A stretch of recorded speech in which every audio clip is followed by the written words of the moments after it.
Hi guys, it's Kelly here and I am back with another video for Trinity stamps. Today we are going to be making two versions of this card. One is on an A2 and one is on a shaped card. And this is called the Hey There Cupcake set. I'm using the stamps and the dies.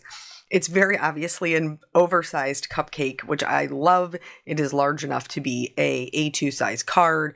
And it does coordinate with their cupcake card die set, so that will give you the base of the card, so that way you don't have to worry about creating it on your own. However, you can use it for the shaped card or you can use it on an A2 sized card.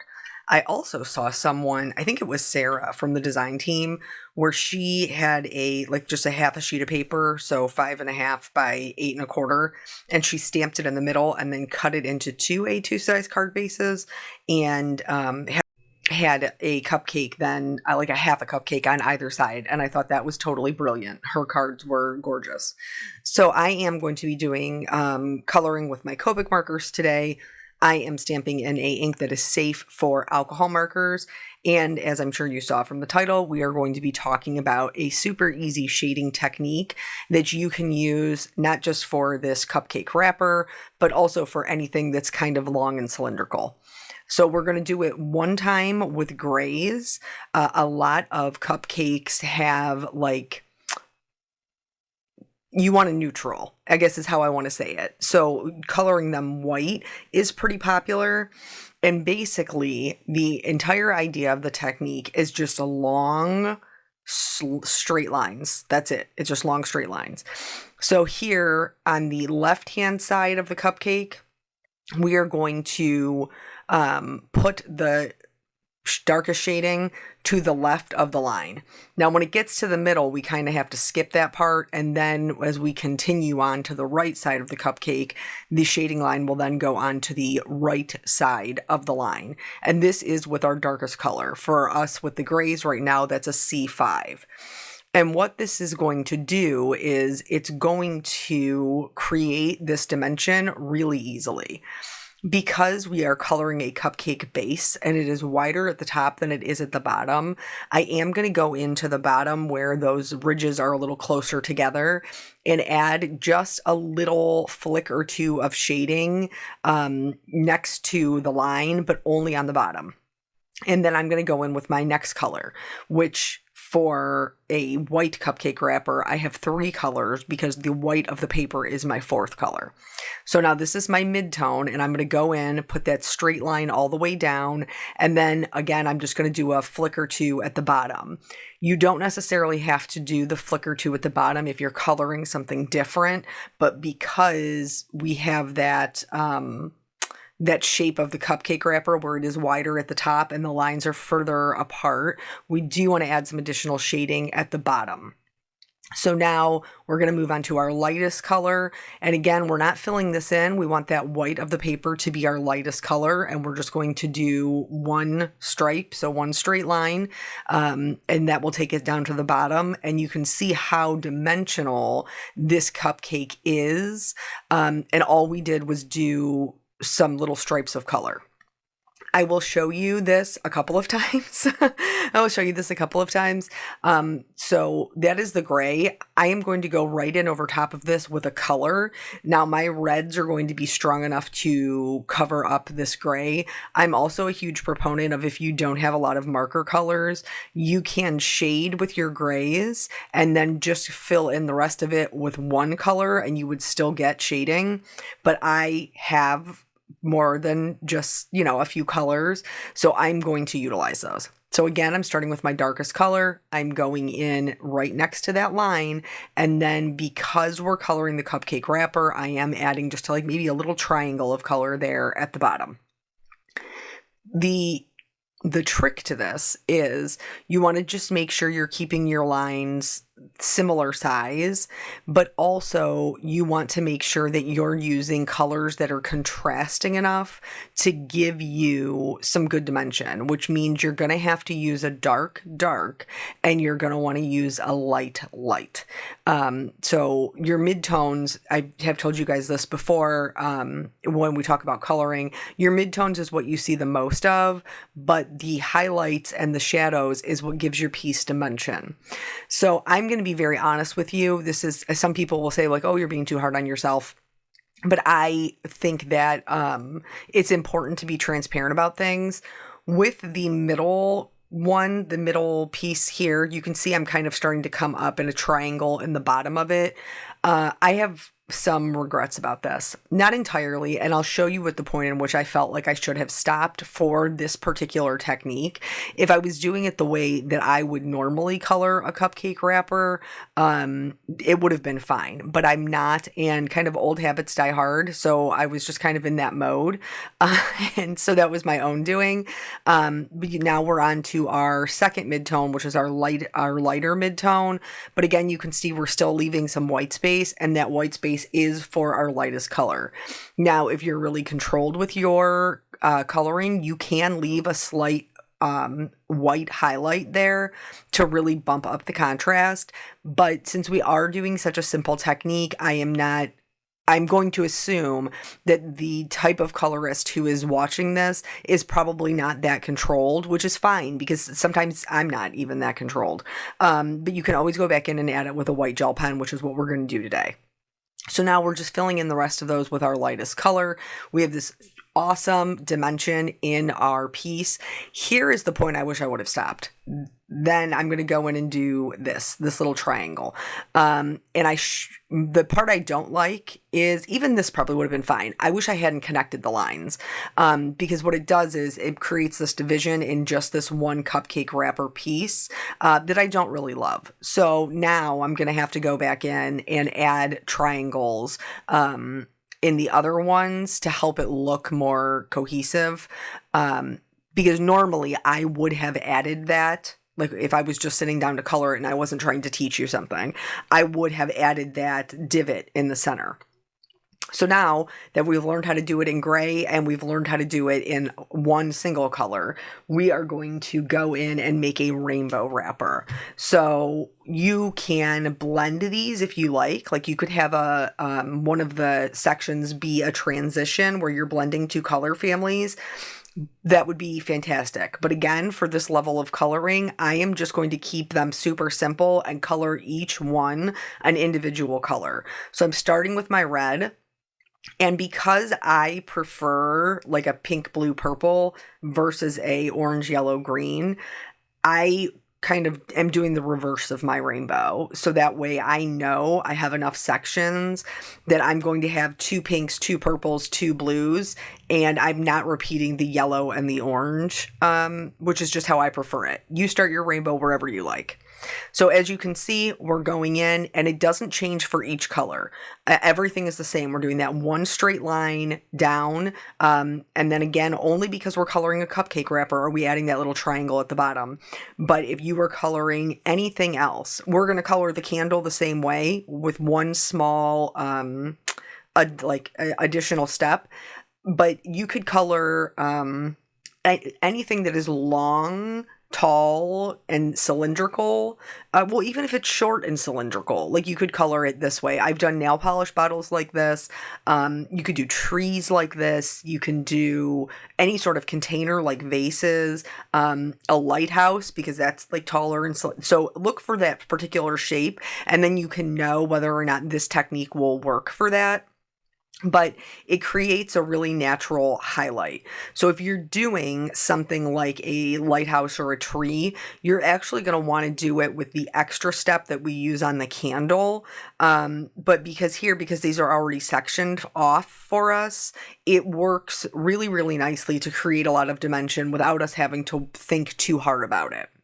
So as I get to the center here, there is something that I am going to do different, because remember, I didn't love what I did in the first one, and that's okay. Everything is a learning opportunity. I'm certainly not going to recolor that cupcake. That card's going to go to somebody and they probably are not even going to notice.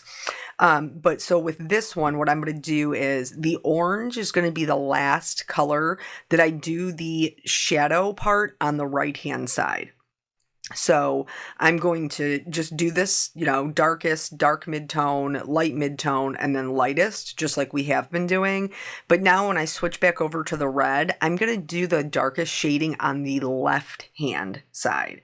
So I'm not going to have that transition one like I did in the first one. I'm just going to switch it over. So it's going to kind of push the orange out just a little bit because the orange will have dark on both sides of it. But that's okay. That to me still looks better than the other version. So now I'm just going to go through, I'm going to speed this up and fill out the rest of the colors, and then we're going to move on to the candles. So you might be nervous about like, oh, we're going to add an extra step in the candles. We are, but it's the same thing that we have already been doing. So don't panic yet. Don't panic before we get there. It's going to be okay. This is, I did, I think, a video years ago with the nail polish bottle showing this same technique, but I think it was like I said, like 6 or 7 years ago. So I don't even know if that's something that, you guys would have seen. So now moving on to the candles, what we're going to do is, I'm going to fill in the flames, and I'm just going to use colors we already used before. Remind me to come back and talk about the flames. But anyway, so for the candle, for the red one, I'm going to do a red candle, but this time, instead of adding the line on just one side, I'm going to add it to both sides, which is going to create a center highlight. And because my candle is like a cylinder, a small cylinder, but a cylinder nonetheless, leaving that darkness on the edges and the center highlight is going to give it a ton of dimension, and we're still just repeating those lines. This time we're just adding it to both the left and the right hand sides. That's why I said if you did like a tree or a lighthouse or something like that, you would want to add it to both sides, because those images would wrap around, and that shadow is giving the illusion that the image continues on. So now we're going to move on to shading the cupcake. For this one, because I already have so much color going on here, I just went with white.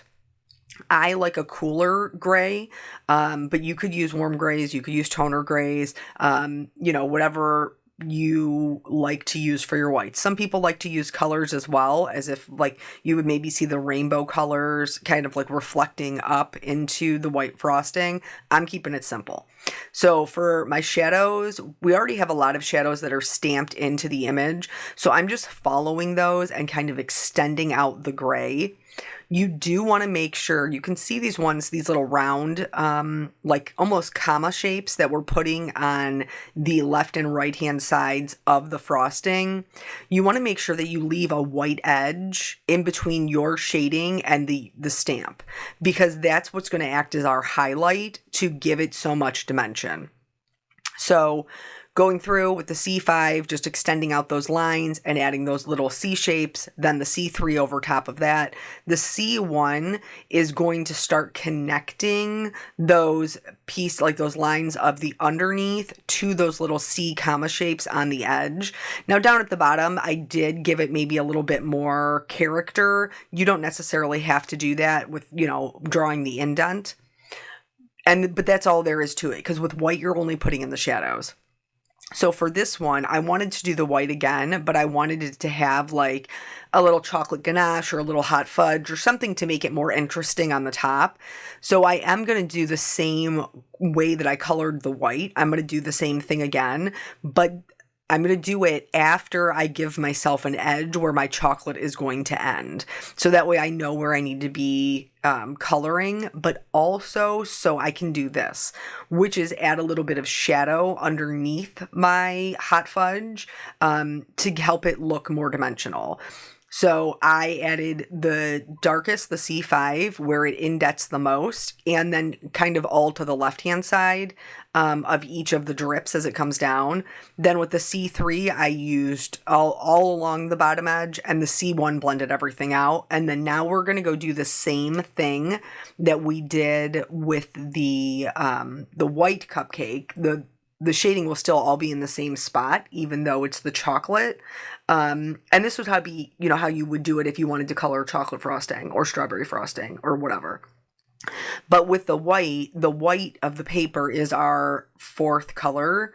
here showing you, how we would do it with a regular color.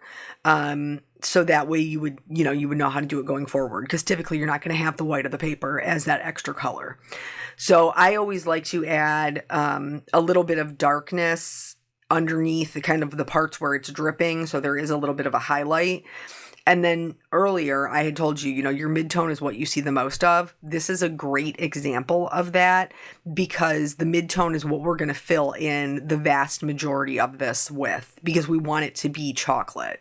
So we're still leaving those kind of highlight edges, around the outside edge. Those will be filled in. They won't be left white this time. They'll be filled in with our lightest color. But we want to just make sure that we're not, filling those in with darker colors. It's going to ruin the look of the dimension. I shouldn't say ruin, because that seems pretty aggressive. I mean, it's just going to make the dimension look less if you fill it in. I like to start with more of my lighter colors than my darker colors, because it's a lot easier to add the darker back in than it is to take it away. So here I'm filling in the vast majority of it with this midtone, which for me is an E57, but you could use whatever, browns or reds or whatever flavor you're coloring in. You could probably even do some like yellowish, warmer brown colors for like a caramel. That would be fun. So here I've filled it in. Now I'm going to go in with my lightest color and fill in those highlights. And pretty quickly, I was like, I'm not really happy with the amount of dimension that I have. It just was not, I wasn't believing that this was chocolate. So I knew that I needed to go back in and add in more of my darker color, which is fine. You can always go back in and layer over your, previous colors. As long as you're not being too heavy-handed, you shouldn't really have an issue with your paper bleeding if you're using the right kind of paper. My go-to is Nina 80-pound solar white cardstock, and that's always worked for my Copics. That's also what I use when I color with my Olos or with the Altenews artist markers, any of those. But I have seen people say with the Olos, because they are free-flowing ink, that can be a little bit more challenging. So just make sure you know what your paper can take before, you're just doing layers upon layers. We're only doing 2 layers here, and so really any paper should be able to do that outside of like printer paper, which doesn't like markers anyway, so don't use that. So now we're filling it in a little bit darker, and then we're going back in and blending it out just like we did before. So then I went back in with the 57, and now I'll go back in with the 55. And then that will, I might do maybe 1 or 2 more tweaks till I'm happy with the way that it's looking. But I fully intend, just like with the wrapper, I told you we could go back in with the white gel pen and add highlights. I am going to do the same thing with my frosting. With this frosting, I don't have to do it with the white one because we left those in the coloring. So now I'm going to go ahead and cut this out. Something to note, if you have the cupcake card die set, it has the middle that would be cut out for you to use. This one does not. So in order to create that part, when you stamp it down, there are 2 lines that you can see that come up from the top that are the actual cupcake base. So I just cut along those lines so that you could see that you could use this part, because basically you just need, it's such a small little, it's like maybe 1/4 of an inch. It's such a small gap in there. Then if you're doing a shaped card like this one is here, you don't necessarily, you would have a base you would be gluing it to. And then on the other one, I intend to make that an A2 size card. So again, I have a base. So you don't necessarily need this piece, but if you wanted that piece, like if you were popping it up and you wanted to make sure that you would, you'd be able to pop up the whole cupcake, this is how you would do it. And then I just used the frosting as a free edge. I went in with a C1 to make sure that I didn't ruin my white frosting, to kind of trace the bottom edge. And then I'm filling in my chocolate for my cupcake. Both of my cupcakes are chocolate cupcakes. So then the other thing that I wanted to do is, I wanted to put in my candle. Like I wanted my candle to be actually inside my frosting. So I am going to use an X-Acto knife to cut it. So now for this one, it is a little bit too high up in order to fit on an A2 size card. So I had to move it down. Fortunately for me, mine were in like the same exact spot. So the candle is going to cover that one at the top. If you're not worried about it fitting into an A2 size envelope, if you have a 5x7, then by all means you could put your candle up this high and it would be no big deal. But I could see that I don't have a lot of other size envelopes. And so that one, it just wasn't going to work for me to be able to like give it to somebody in a card. Candle I told you about. So I didn't know this, and I don't have them, but I do need to for sure get my hands on them. Apparently, Pear Blossom Press has a light, like where you could light up the candle, and you can actually blow it out. So I'm like, that is super, super cool. So here I've built my cupcake. Again, this is going to be the one that is the shaped card. I have colored in the wish for the Make-A-Wish. And then I am just going to glue that down right on top.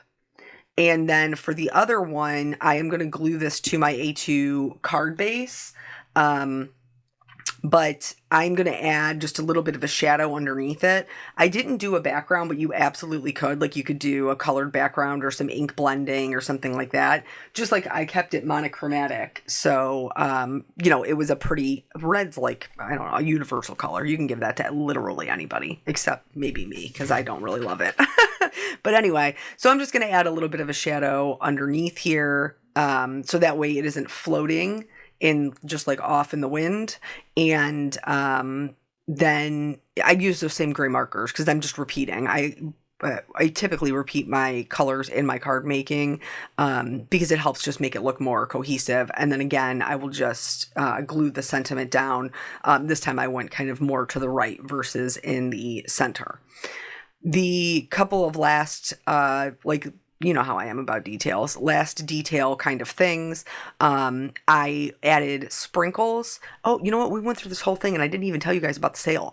I'm so sorry. Like I was so excited about the card. So Trinity is actually having a sale right now. It's their super summer sale. It's 26% off. And the code will be linked below. But then also I think they have an additional percentage off of their clearance. So yeah, I was so excited about the technique. I completely forgot about the sale. So anyway, I added the clear glitter to my cupcakes. And then I also, again, I went in with a white gel pen and added a white edge. Just, you can see the difference that makes. It like really bumps up the contrast. And then for the chocolate, I went around the lighter edges where we put that E55 and just added a white line to that to help it kind of pop up. And then for the sprinkles, I actually used mostly, but this sounds so funny to say, mostly bubbles and bubbles to do that. And I did a bunch of rainbow colored ones on my rainbow cupcake. And then I originally was going to do I think it's called Moonstone. Yeah, which is like a white. I was originally going to do those on the other ones, and I actually ended up doing a clear. And I'm not sure how I feel about that, but decisions were made. After I was done putting them on, I did go in with the C3 and just do a little bit of shading underneath and blend it out with the C1. And that helps them to look like they are sitting in the frosting versus just sitting on top of the frosting. And then that is it. That is both cards. So whether you want to make a cupcake shaped card or an A2 size card, these are super cute and super fun. And now you know an easy way to color them. So thank you guys so much for joining me. I always appreciate your time, and I will catch you on the next video. Bye.